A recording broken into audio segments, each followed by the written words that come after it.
네, 안녕하세요. 수업평가혁신연구본부 학점제지원센터의 김영은입니다. 내년부터 학생이 스스로 교육과정을 만들어가는 맞춤형 교육과정, 즉 고교학점제가 본격적으로 적용되는데요. 저희 평가원에서는 2017년 말부터 학교가 운영할 수 있도록 매뉴얼을 개발했고, 이제 그저께 막 7차 버전이 개발되어서 내년부터 바로 적용될 수 있도록 도입 운영 안내서가 지금 개발 보급되었습니다. 내년부터 적용되는 학점제를 적극 지원하고자 합니다. 이 과제는 학점제 단계적 도입 시기에 학교가 어떻게 실행하고 있는지 모니터링하는 그런 연구입니다. 연구 목적을 간단하게 말씀드리면 2022년부터 운영 체제를 변환하는 걸 시작으로 해서 23년부터는 본격적으로 192학점이 적용되면서 학점제의 단계적 도입 시기에 접어들었고요. 이때 학교는 어떻게 변하고 무엇이 변화하고 있는가, 구체적으로 말씀드리면 어떻게 고교학점제를 운영하고 그리고 변화하는 것뿐만 아니라 그 관련 주체들이라고 할 수 있는 교사, 학생, 학부모들이 어떻게 인식하고 경험하는지 면밀히 살펴보는 연구라고 할 수 있습니다.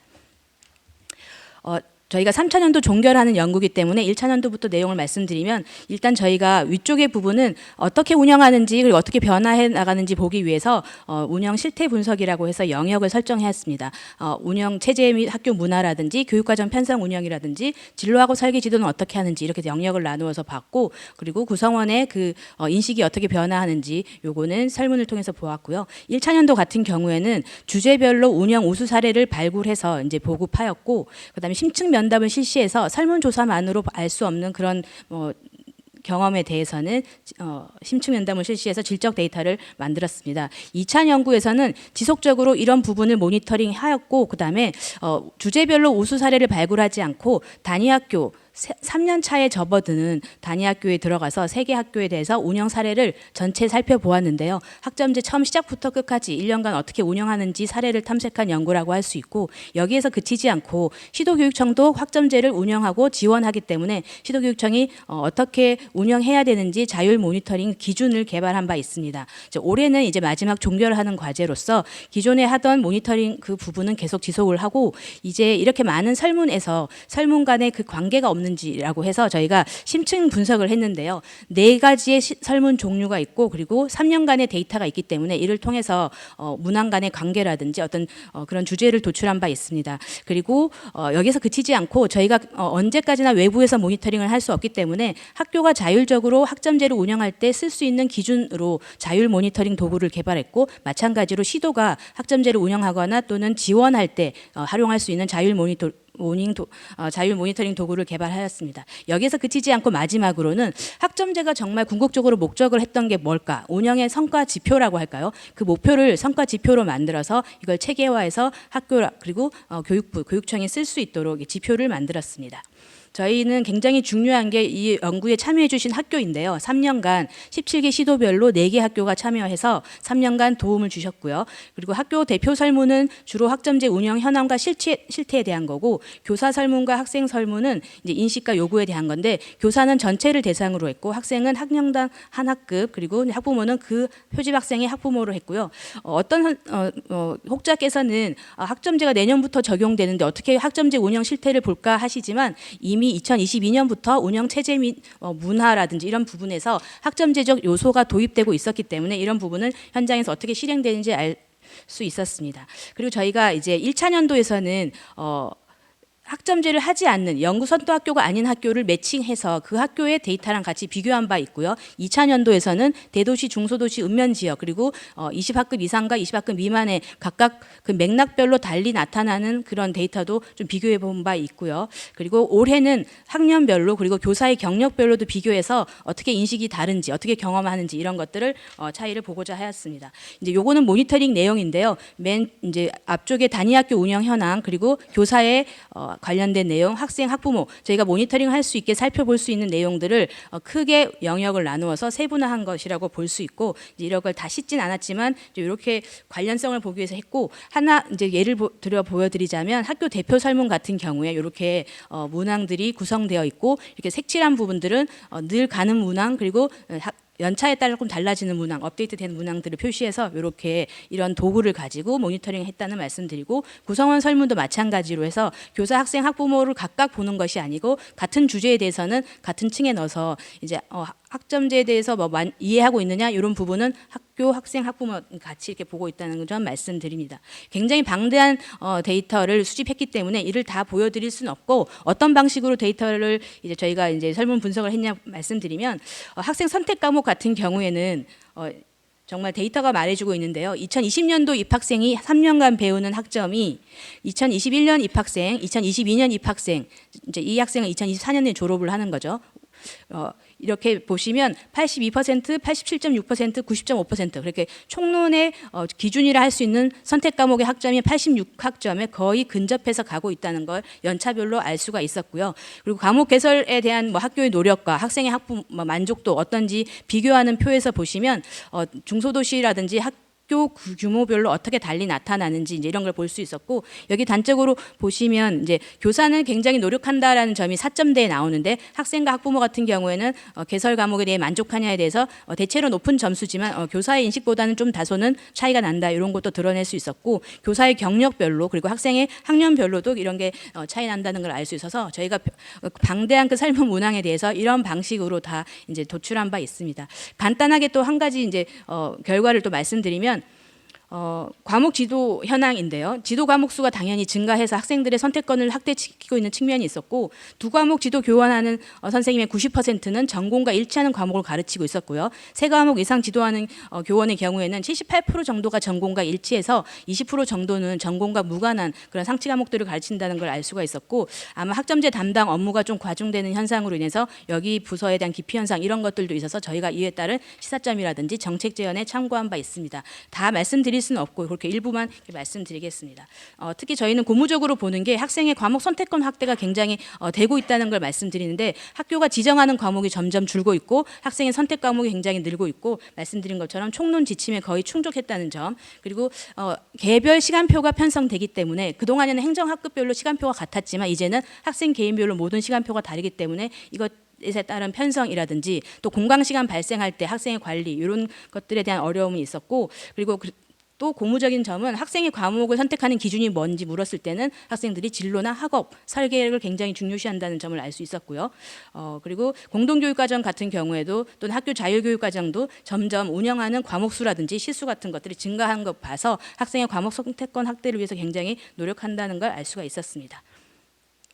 그리고 3개년 심층 분석에 대해서 관심이 있을 텐데요. 저희가 이렇게 보시면 세 가지 종류의 그 3차 년도의 데이터가 있고 네 가지의 설문이 있습니다. 그래서 이거를 그동안에는 단독으로 분석했다고 한다면 올해는 이거를 종합하는 차원에서 설문 간의 관계 또는 문항 간의 관계를 분석해서 차이 분석이나 회귀 분석을 통해서 저희가 이제 유의미한 게 있는 의미가 있는지 주제 같은 것들을 도출했고요. 그리고 2개 이상의 문항 같은 것들은 묶어서 예를 들어서 과목에 대해서 만족하는지 교육과정에 대해서 만족하는지 이런 것들은 개설 과목에 대한 만족도라든지 이런 등등으로 해서 묶어서 이제 변수로 활용했고 이렇게 묶었을 때는 신뢰도 분석을 통해서 양호한 신뢰도를 가진 변수만을 활용했습니다.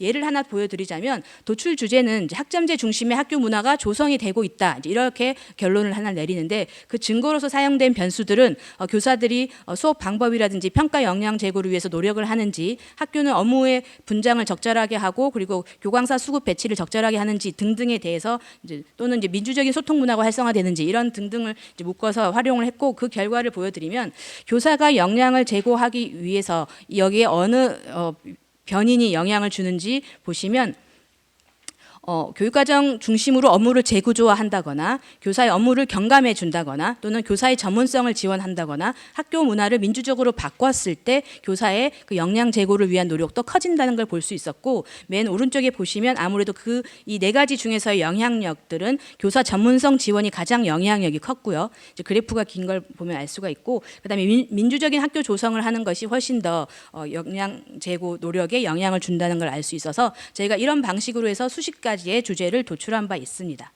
또 하나 더 보여드리면 방금 건 회귀 분석을 통해서 한 거고요. 그다음에 이제 학점제 중심의 학교 문화 조성이 또 어떤 효과를 주냐면 역량 제고 노력에도 효과를 주지만 다양한 과목 개설 요구를 수용하고자 하고 교육과정 이수 지도를 적절하게 한다. 이제 이런 것도 효과를 볼 수가 있는데 저희가 이제 68개 학교를 상위 학교 22개, 하위 학교 22개로 나눠서 운영 체제에 대한 교사의 인식이 좋은 학교와 좀 낮은 학교로 이렇게 나눈 다음에 이 학교에서 나타나는 특징, 그 학교는 학생의 과목 개설 요구를 수용하고자 노력하는지, 그리고 자율교육과정 운영을 적절하게 하는지, 수업 방법을 위한 변화를 위한 노력을 하는지, 뭐 수업 분위기가 긍정적으로 변화되고 있는지 이런 등등을 다 물어봤을 때 보시다시피 이제 유의도가 뜨는 걸 보면은 상위 학교와 하위 학교의 차이가 굉장히 크다는 걸 알 수가 있습니다. 그래서 이렇게 실질적으로 저희가 이런 문항 간의 관계를 보면서 학점제에서의 이런 선생님의 활동이라든지 노력들이 실제로 효과로 나타난다는 걸 알 수가 있었고, 저희가 크게 이제 분석으로 도출한 주제는 이렇게 운영 체제 및 문화, 이게 영역별로 해서 교원학습 공동체의 효과라든지 운영 체제 변화의 효과라든지 또는 뭐 학점제 중심의 문화 조성의 효과라든지 진로학업 설계에 대한 만족도 이런 등등으로 묶어낸 바 있습니다. 이런 건 보고서를 참조하시면 될 것 같고, 둘째를 한번 보시면 이제 운영 체제 및 문화 부분에서는 교원학습 공동체가 굉장히 강조되고 있는데요. 실질적으로 데이터도 증명하고 있는 게 수업 만족도가 높은 학교, 그리고 진로학업 설계의 만족도가 높은 학교에서 선생님들의 교원학습 공동체의 참여 비율이 훨씬 높았다는 걸 말씀드리고, 그것이 낮았던 학교에서는 교원학습 비율의 공동체 참여 비율이 낮았다는 그런 것도 데이터로 증명되었습니다.